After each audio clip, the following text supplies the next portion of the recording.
All right, let's jump right in. Hate evil, love good. I mean, it sounds pretty simple, right? Almost like something you'd see on a poster. But this command, which was first spoken thousands of years ago by the prophet Amos, is actually packed with this urgent, challenging message that is so incredibly relevant for us today. So what does it really mean to live this out? It's got to be more than just preferring nice things over bad things.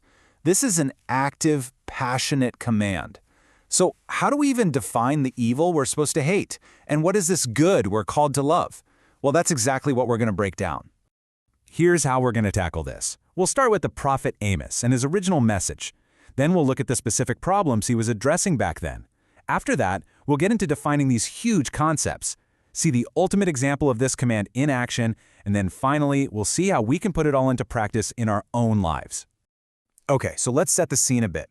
The prophet Amos, he was sent to the northern kingdom of Israel with a really heavy message. And the message was this: judgment is coming. Why? Because they had completely turned their backs on their covenant with God, and the consequences were closing in fast. But, and this is so important, right in the middle of this super dire warning, Amos offers this path forward. And what's really interesting here is that it isn't a guarantee. Did you catch that? It's an invitation. It's a perhaps. It's this tiny sliver of hope offered to a nation right on the brink, telling them, hey, there's a way back, but it requires a radical change of heart. So to really get why this command was so critical, we have to understand just how bad things had gotten. Let's take a look at the specific issues that Amos was calling out. Honestly, the whole nation was in a moral freefall. Justice in the courts, it was being totally twisted. The truth? People were actively working against it. The most vulnerable people in society, the innocent and the poor, were being crushed. And yeah, they were still going through the motions of religion, but they had completely abandoned what true worship is all about, which involves caring for people and not letting the world corrupt you. Okay, so that historical context is absolutely key, but Amos's command also points to a timeless universal principle. So, what exactly is this evil we're supposed to hate and this good we're supposed to love? Let's define them.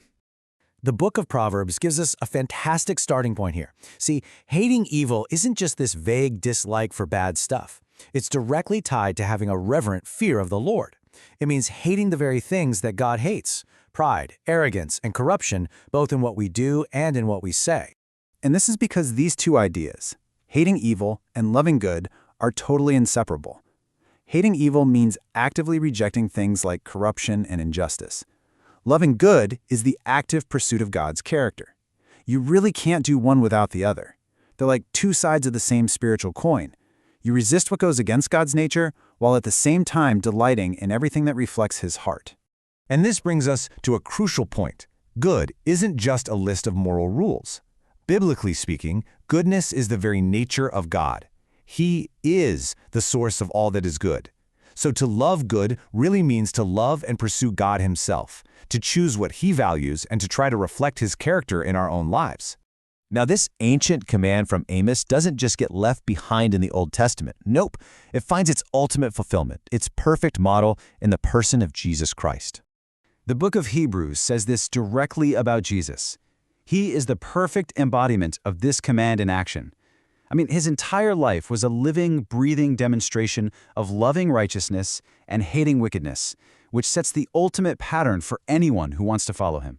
And just so there's no confusion, this command is explicitly repeated for all believers.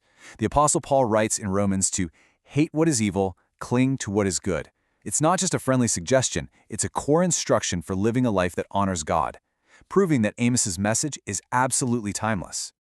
Okay, so we've got the context, we've got the definition, but what does this actually look like for us, right now? How do we take this ancient command and apply it in our modern, messy world? In this one verse, Paul gives us the core strategy, and it completely shifts the dynamic. This isn't just about passively trying to avoid evil, it's about going on the offensive. The way we fight back against the darkness isn't with more darkness, but by actively, intentionally, and strategically doing good. So this breaks down into some really clear, practical steps. And that first one, it is absolutely critical. We are called to hate evil behavior, but never the people themselves. In fact, Jesus commands the exact opposite: to love our enemies and do good to those who mistreat us. So this is all about actively pursuing justice, showing mercy, and walking in humility. Ultimately, living this out means choosing to be countercultural. It means swimming against the current of what's easy or popular. It's a daily commitment to stand up for what's right, to show mercy, and to reflect the goodness of God in a world that so desperately needs to see it. So the question that leaves us with is this. In our own lives, surrounded by a world that's constantly pressuring us to compromise, how do we make that conscious, daily choice, not just to hate what is evil, but to actively conquer it with good?